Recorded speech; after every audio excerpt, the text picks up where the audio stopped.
Hey guys, before the intro starts, I wanted to go ahead and get this out of the way.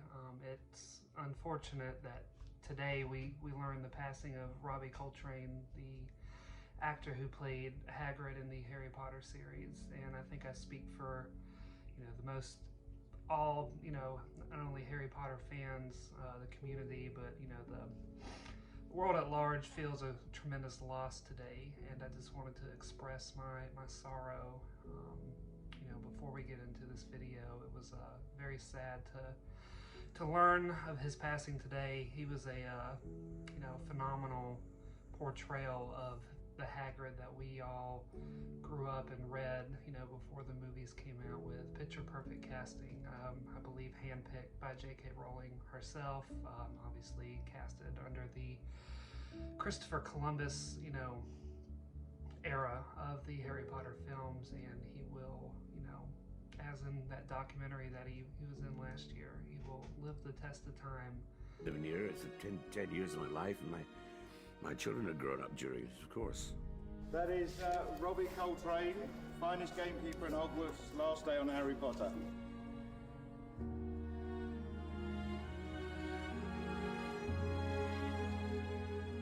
The legacy of the movies is that my children's generation will show them to their children. So you could be watching it in 50 years' time, easy. I'll not be here, sadly, but don't you think on it for 1 minute. But Hagrid will. Yes.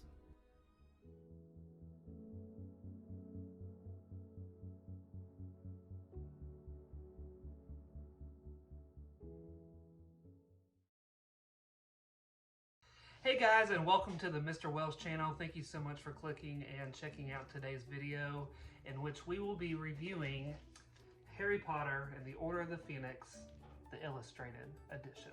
Hey guys, thank you so much for clicking this video once again. My name is Thomas, and this is the Mr. Wells channel. Consider subbing below. I know that I've been kind of absent lately since the Fantastic Beasts video hit theater. I've just been kind of taking a little break of the Harry Potter community and fandom and whatnot, just kind of life and all that kind of stuff going on. I just started back school, got a 2.5-year-old daughter, as you all know. Her name is Lily, so she has been quite a handful. So for me to kind of fill my time with trying to make these videos has become quite cumbersome, but I'm definitely keeping them on the mind of trying to put out content. And what better video to kind of get back into than reviewing the long anticipated illustrated edition of Harry Potter and the Order of the Phoenix. Right off the bat, I'm aware of the artist Jim Kay kind of being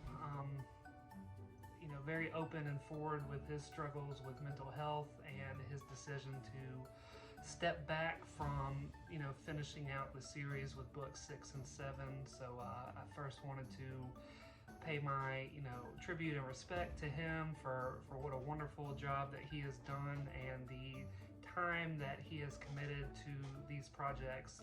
Truly, I'm not really much of a collector, and I don't like having a lot of things, especially a lot of the same things. We all have, the original books, so I was kind of, reluctant in a way whenever these books first started rolling out to even purchase them. But, with these illustrations, Jim Kay, exceeded my expectations of what these books could represent. And certainly, now that I'm a father, whenever I finally decide to read these books to my daughter Lily, I will, without question, be using these books, just to further help her imagination. And none of that could be possible without the amazing, wonderful job that Jim Kay, gave to us, the Harry Potter community. So I wanted to give him a special thank you, and hope for him to have the best moving forward, and that everything is okay with him and whatever he's got going on. And I just want to wish him well.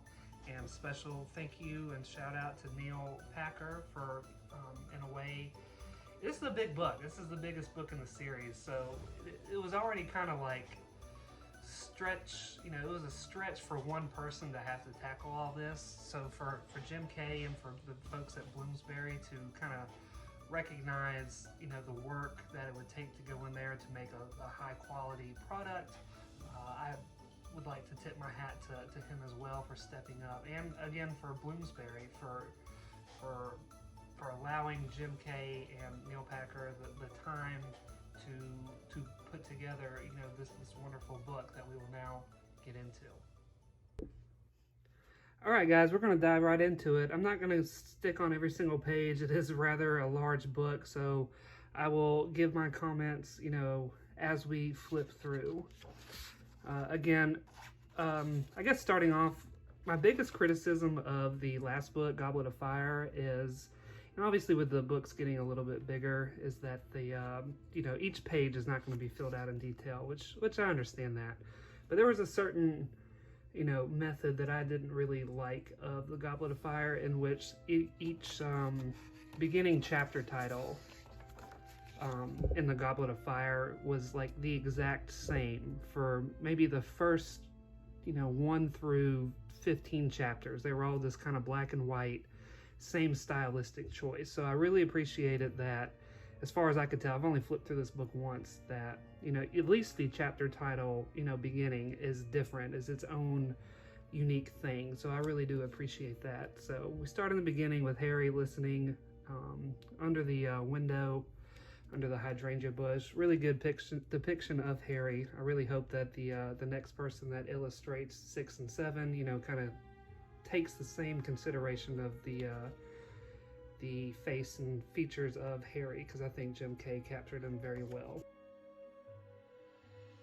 Again, Harry isolated. This is a very critical moment in Harry's journey, you know, throughout the series, is Harry, you know, maturing and being cast into this role and having so much burden placed on him. So him being isolated before the encounter with Dudley and the Dementors is very, you know, well spoken.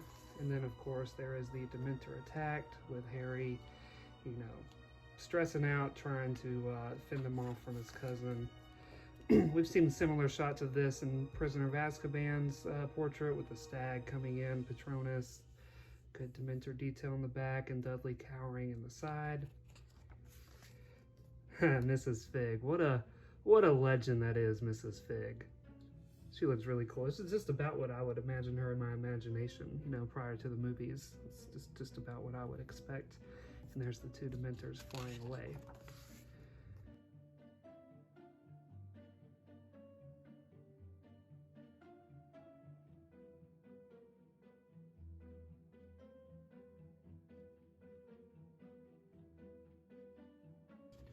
And I like variety in how Jim Kay, you know, plants, you know, whenever he does decide to illustrate a page, he makes it very different and unique. And that's what I appreciate about, you know, this book especially, is like that background of the Dursley kitchen, you know, this neat doily tablecloth with the teapots and the smoking letter. It's just very unique and different than most of the other ones. Again, so you'll notice as we're flipping forward that the beginning of each chapter is slightly different. It's slightly unique, where, again, in my criticism of Goblet of Fire, is that wasn't necessarily the case. There was about 15 or 16 of them that were the exact same.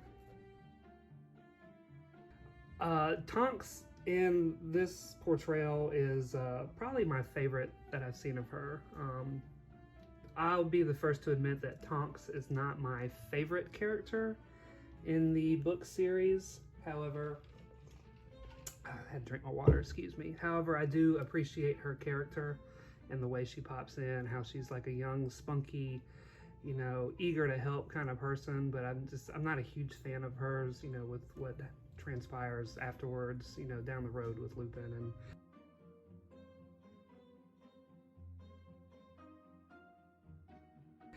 I remember when I first flipped through this, I was like, oh, where the hell is Harry at? Because I counted them all up, and I was like, that's, you know, obviously Kingsley Shacklebolt there, and, you know, then Tonks here with her pink hair, and I was like, well, where the heck is Harry? Is that him in the background? Is that him? Well, if you remember, he's placed under like a disillusionment charm by Moody, and so they're smart enough to, you know, there's Harry's trunk flying along because it's, you know, zapped or magically attached to his broomstick. So like I got a good little chuckle out of that. And that's, you know, the things about Jim Kay that I appreciate. He really does take his time to, you know, read the book and to like really impose, you know, the words on the page into what's actually happening. Because obviously in the movie, you know, you can't just have invisible Harry flying through London. You have to see him. But I got a real good chuckle when I saw the trunk just flying, you know, in the sky right here, knowing that that's where Harry's at. So good on you, Jim Kay. Outside Grimmauld Place, this is heavily featured on the, you know, inside cover, backside cover, internal sides. I couldn't really find Harry in this.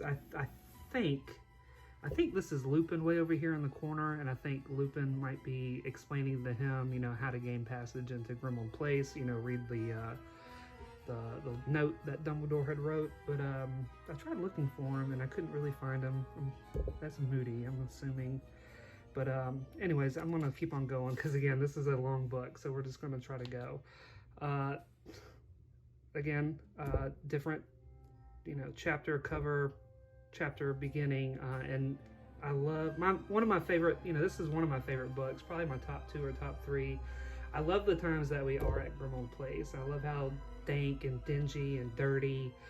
And I love how much time that we as the reader get to spend here at Grimmauld Place, even though it's doing stuff like cleaning and learning a little bit of backstory about the Blacks and, you know, waiting Harry's trial. This is one of my favorite locations. So Jim Kay did a really good job of using the wallpaper and the moldy, you know, like, again, this is a great shot. Something that the movies did, you know, exceedingly well on depicting, but you can just see how grungy and how disgusting and sickening this house is. And this is where, you know, the headquarters of the Order of the Phoenix is at. So bravo. Again, just using the wallpaper peeling back as the background of the pages here. Pretty impressive. Again, dirty, musty, moldy, nasty house. And you can kind of, even in the wallpaper, can see, you know, the beginning designs of the Dark Mark as Fred and George eavesdrop in on the Order's meeting.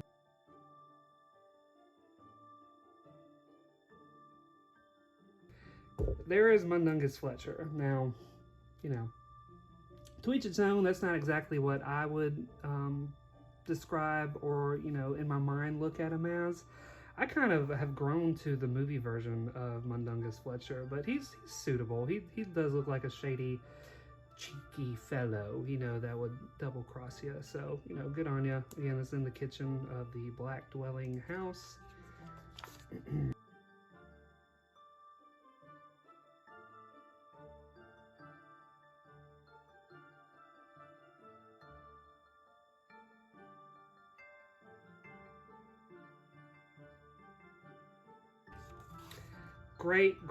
Great design of the Black family tree. I absolutely love it. You know, the one on the movies looked phenomenal, and this one, you know, matches it. You can see the burnouts right here of all the family members that Sirius's mother blasted off. Bellatrix, Narcissa, Andromeda would be one of these. I'm assuming the other one is Ted Tonks, which tells me, yeah, Sirius would be right here along with his brother Regulus. And Draco down here and his dad, Lucius. Great family tree design.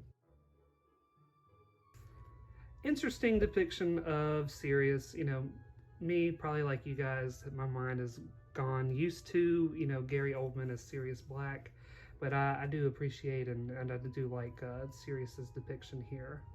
I want to know, because this is the page where they juggle back and forth the locket.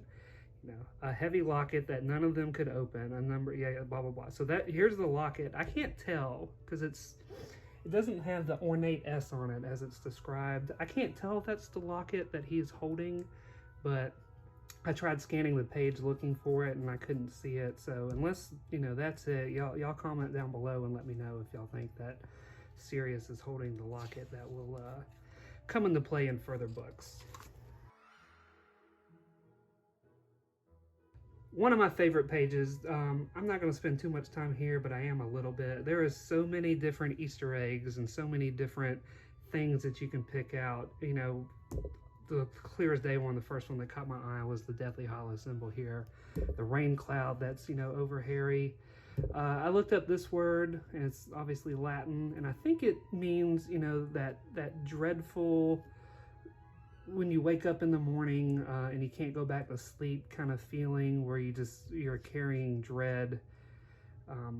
I think that's what it meant, or that's what it described, but it's perfect, you know, used for here, because Harry does kind of have an uneasy wake up this morning, because this is him going with Mr. Weasley to his hearing to see if he's going to be expelled or not.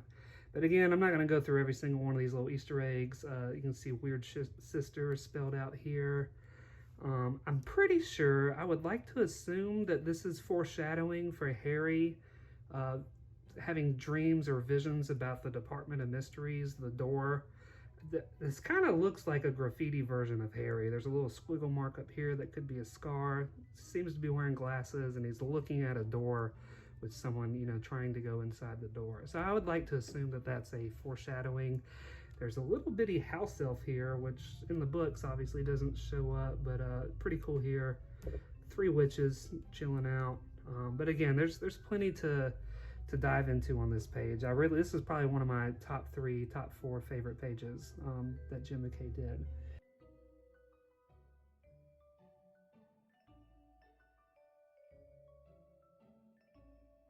I'm not going to spend too much time on this, but yeah, this kind of helps out, because whenever I'm reading the book, when I get to this page and they're on the elevator, it's just like word vomit of departments and things to have to remember for trivia.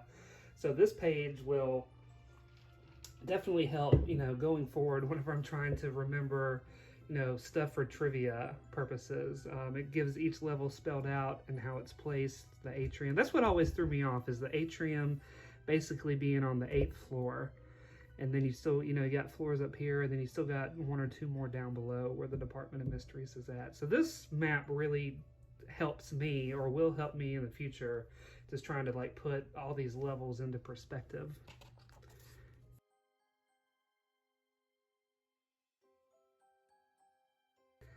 Great picture of Dumbledore and Harry. This was released a couple months ago, I believe.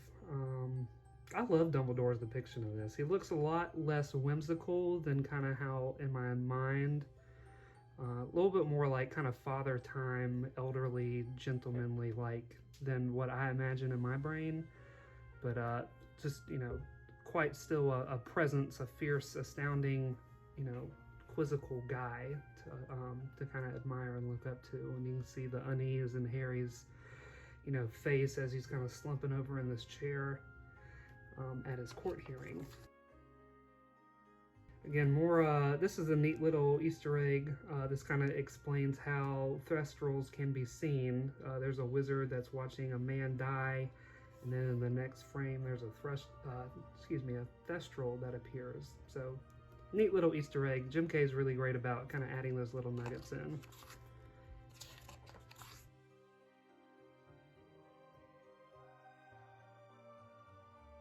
This is Neville's plant, the I can't even say the word, Mimbletonia? Oh, I forget how it's pronounced, but as you can tell, it's the pus oozing plant. And we're about to meet Luna, of course.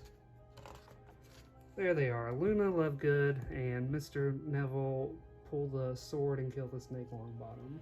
There's a couple little Easter eggs in here, but I'll leave them to y'all to find.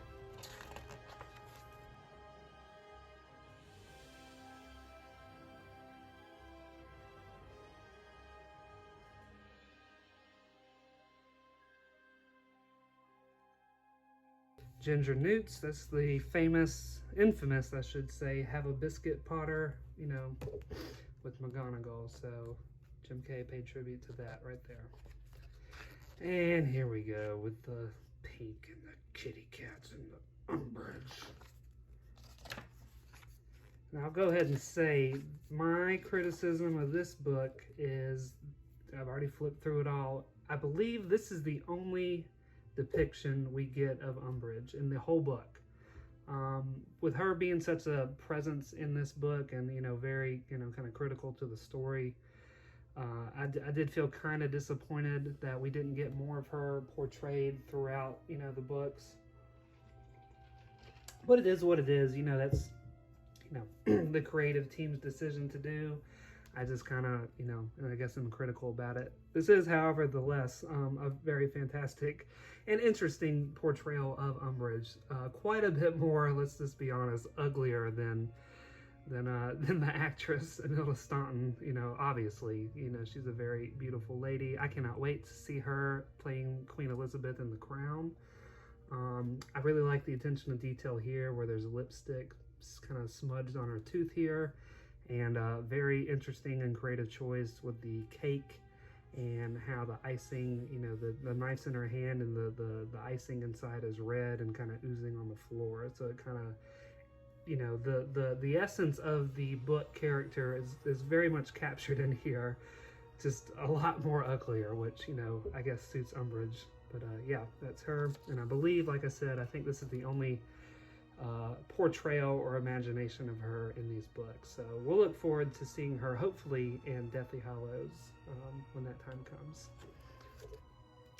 This is almost shot for shot, I think, of the movie, the font style and writing. So I like the consistency there.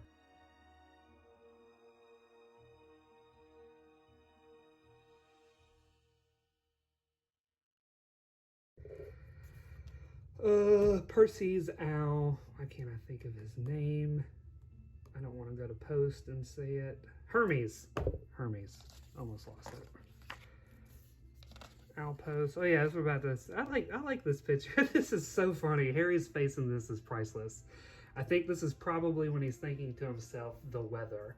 We're talking about the weather. So that face matches that phrase in the books perfectly.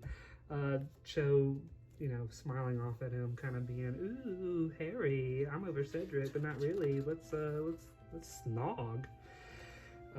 No comment on all that stuff.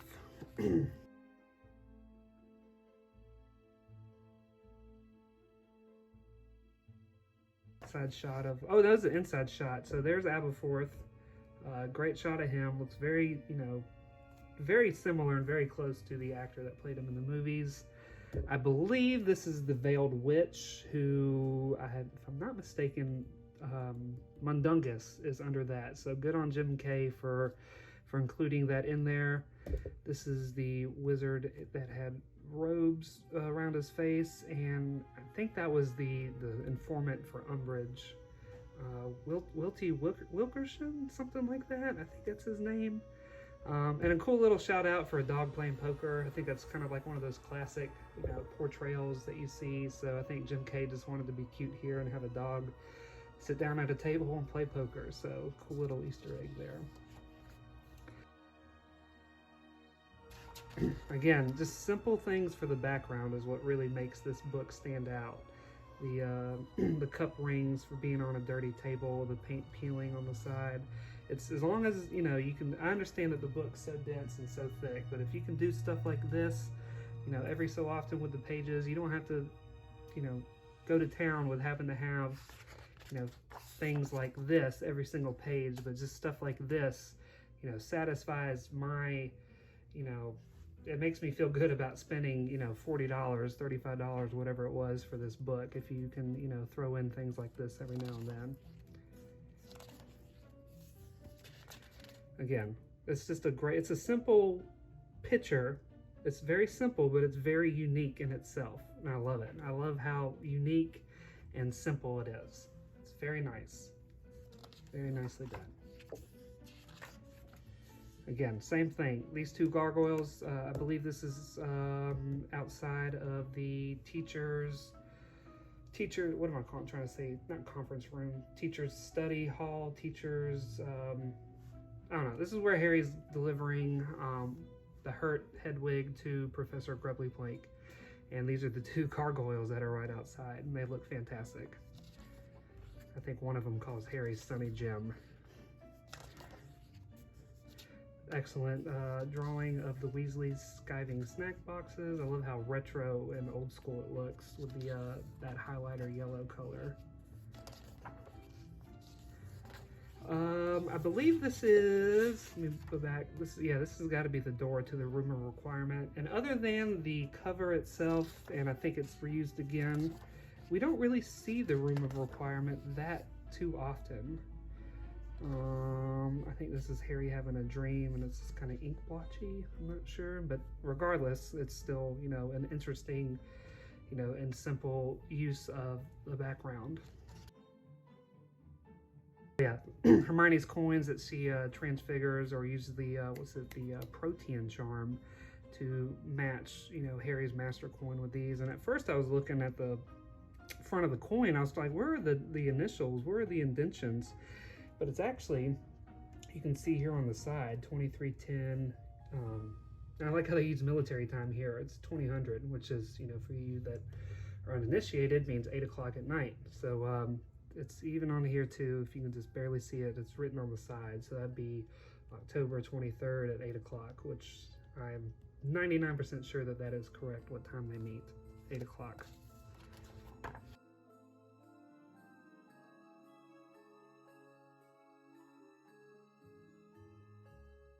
Hagrid. You know, I just made the beginning intro, but it kind of breaks my heart to even see Hagrid right now. We lost Robbie Coltrane today, or just learned about it. Fantastic drawing of Hagrid sitting in his chair with his trusty dog Fang. I did not know that Hagrid had a spider tattoo on his arm, but of course Hagrid would have a spider tattoo. At first I was like, what? No way. But then I was like, of course he would. Of course he would. I'm not sure exactly what that is, but it looks like a tattoo as well. But I quite enjoy it, and now I can't imagine Hagrid without one. It totally makes sense that he would, you know, in my mind, go downtown into Hogsmeade and get really drunk and end up with a tattoo of a spider on his arm. J.K. Rowling must have forgot to tell us that one. So rest in peace, dear Hagrid. Robbie Coltrane, you will definitely be missed.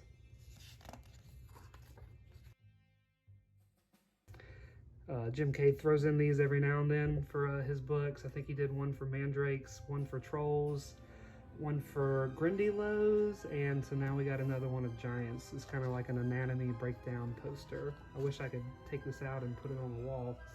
It's really cool.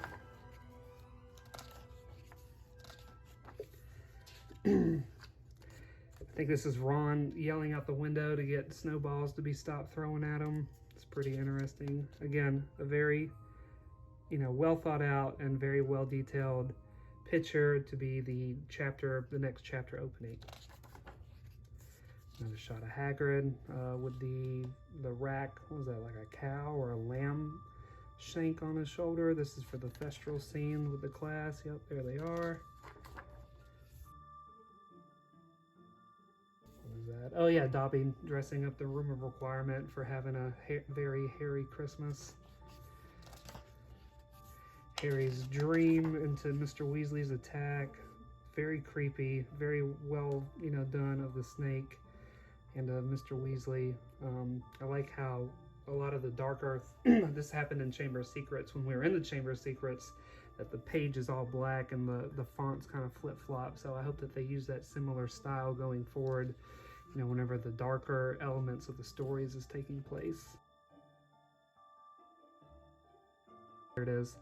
This is just a perfect, you know, it's decently sized. It's got a nice little background tile, and just kind of shows you what the ward looks like with a lot of cool, fun, descriptive details in there. And I really appreciate that.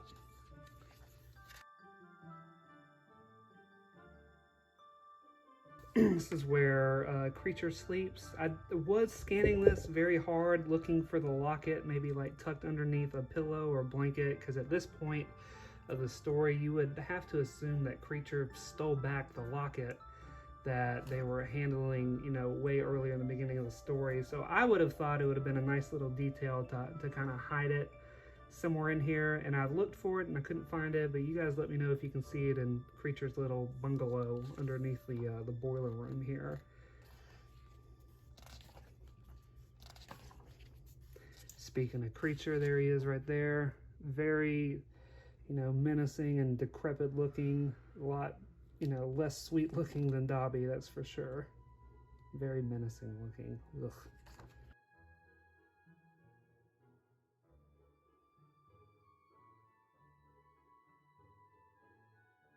So he looks really, definitely not, you know, any kind of, just looks slimy in this one, which I guess is, you know, again, his former illustrations of Snape, I think it was in the first book, where he looked approachable and nice, and he still had slimy, greasy hair, but he looked nice. In this, he's starting to look, I don't know, he looks menacing in this for sure. So I really do like this. I like how, again, you can shift the pictures, and you can do anything you want with Illustrated. So I like how this, everything, the picture's all down here and the words are up here. I like how he mixes things up here and there every so often.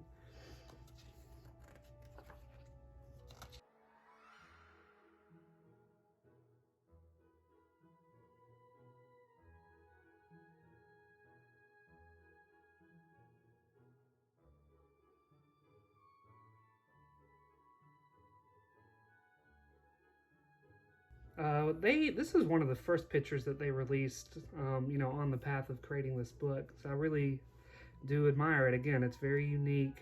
I love the background of the classroom, but yet the foreground is of like a foresty scene of the classroom for Firenze that he got set up with at Hogwarts. So very, very cool. And coming up here, since, you know, there's the cover photo right there. This is when they're all about to get busted. Cho's Swan Patronus looks amazing. I'm so happy that a Ravenclaw got to be represented. You know, I mean, my God, she's literally on the cover of the book. So shout out to the Ravenclaws for getting some representation. Am I right? I like how they use the pimples on the back to make Sneak, you know, in the background, because that's on Cho Chang's friend's face. So very, very clever and, you know, creative way to use that.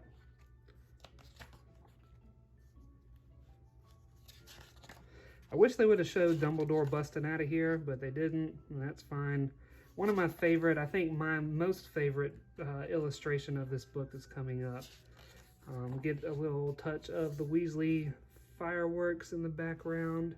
I think it says Dung Brains down here. Very, very cool. Very, very clever use of fireworks. But as we get into Snape's memories, this is probably my favorite illustration of this book, if not all the books. First off, I love the use of Harry. You know, this is him diving into Snape's memory. So I like that he is almost transparent in a way to where you can barely even see him, yet you can still see like his scar, his glasses, he's in the background. Lily defending Snape from the bullying of James and Sirius. This is a very, very clever way to show that how Harry is present here and what's going on, because this is, you know, as we all know, that this is a very pivotal moment in the story for Snape. This is where he, you know, out of anger and embarrassment, calls Lily a mudblood for defending him, you know, and from public shaming. So, you know, you can understand and sympathize with Snape in this moment that he acted out. You know, this is probably the only time where I feel bad for Snape. One of the only times, honestly, because I've never been like really bullied, but I can certainly see myself being in this situation and being, you know, obviously ready to kill Sirius and James for bullying him and embarrassing him. But even I would be, you know, kind of furious to be defended by a girl. And like, I know that's maybe misogynistic of me to say, but it's just the truth. And that would kind of enrage me even more. So I can certainly understand Snape's feelings in this moment. And again, a very clever way of, you know, it's almost like he's an ink blot in the background, kind of like with these shapes and shadows back here. It's probably my favorite illustration of this book.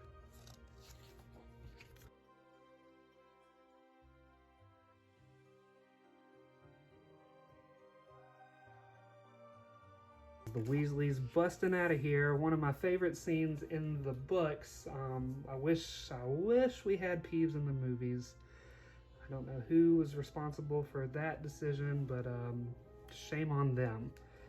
Perfect picture of the Weasley twins zooming out of here and giving an order to Peeves, which no student has ever done that he's adhered to, but to say, give her hell for us, Peeves, and him whipping up into a salute like that. It's one of my favorite favorite scenes easily in the books, especially with what's to follow. Yeah, with the Grop. Like this whole chapter right here is probably my favorite, or this whole beginning of the chapter is my whole favorite bit of Order of the Phoenix, which is kind of like the calamity and the aftermath of the Weasleys busting out of there and how Umbridge is having to deal with all that. It's great.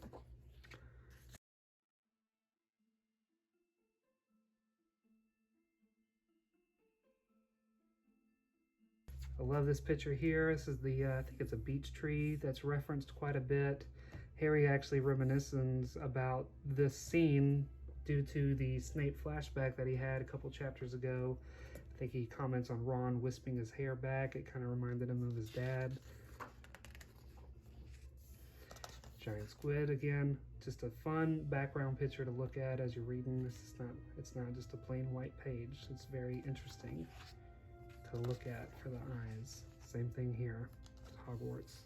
I think that's maybe another, you know, as much as this is a beautiful picture, I think one of my other criticisms of the series as a whole is it might be too much of like the nature and the wood, or of the stony structure of Hogwarts kind of intertwined. I think that'd be my only kind of, I wouldn't say negative feedback, but just kind of peculiar criticism.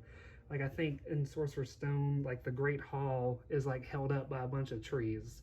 And so like stuff like that, where I'm just like, I think it's a little too fantastical for me. But still, nevertheless, you know, great drawing and great art design. Just not particularly my speed. Hagrid escaping when the Aurors try to come and arrest him or sack him from Umbridge. Just pow! Right there in the kisser. Boom. Don't need a wand.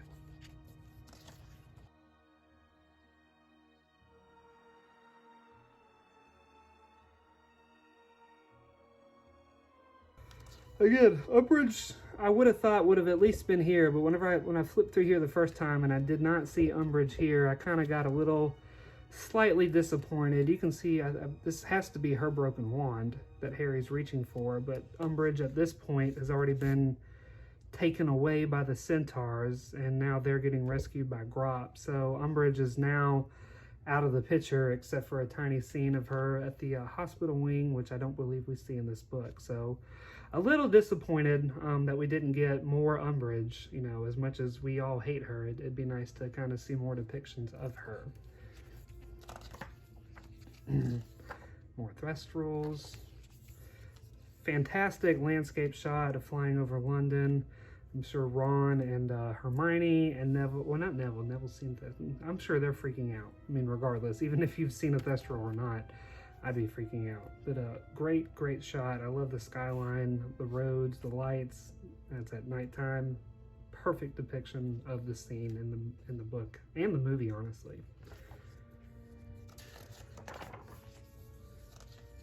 I like how the tone of these, you know, obviously it's black, but I like how the font of the lettering is ever so slightly blue, because that's exactly how it's described, and how the original American edition, you know, this is roughly the same color of blue, how the candlelight's blue, and I believe they have like a swirl. Yeah, once that center room starts spinning, the candles start swirling, so I like how Jim K incorporated that here.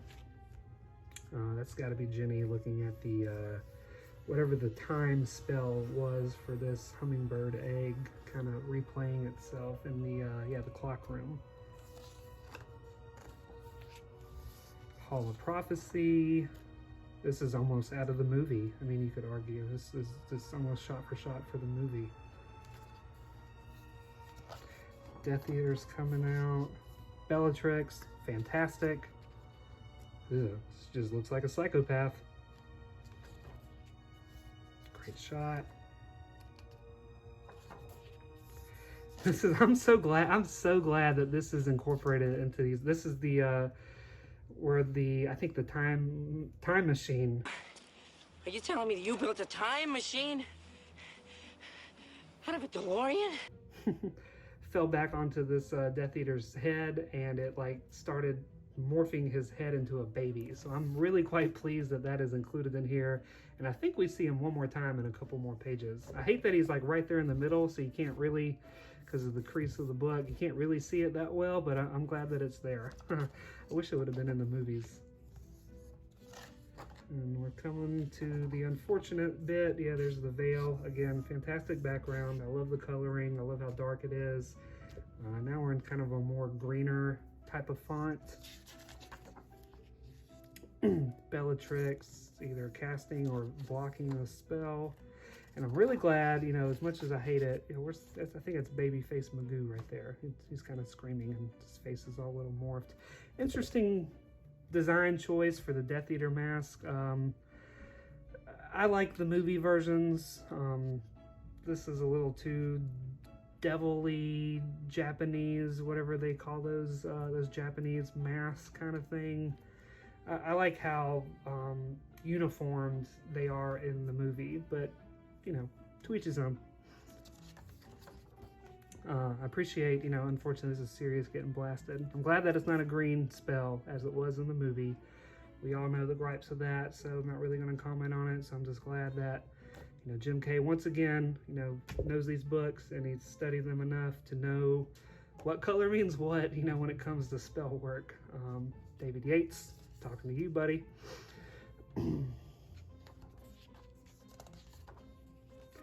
Oh yeah, best scene, one of the best drawings here. Dumbledore just looking like a complete bamf.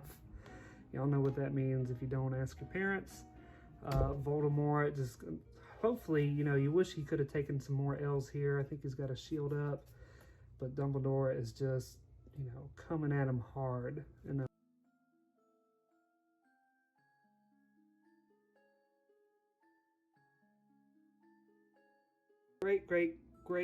great picture of Dumbledore. This definitely is a little bit different than kind of how the book plays out. The desk, I think even Jim Kay kind of commented how the desk is a little bit smaller than what he was thinking about initially. He wrote a great little bit on Instagram about this particular shot or this particular page, but ultimately the essence of, you know, the two characters is captured quite well. Dumbledore is unloading onto Harry.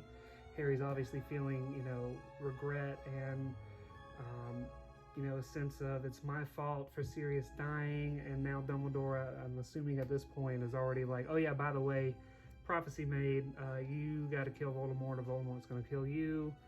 So again, the essence of the scene is captured quite beautifully.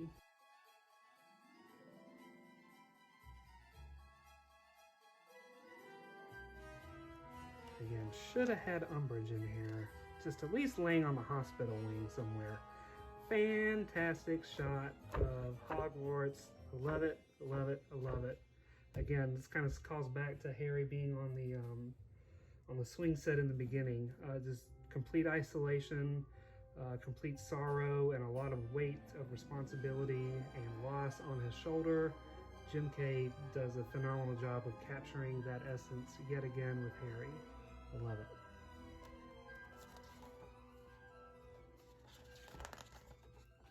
And couldn't end the book without our wonderful, wonderful Ravenclaw that is Luna Lovegood. Great picture.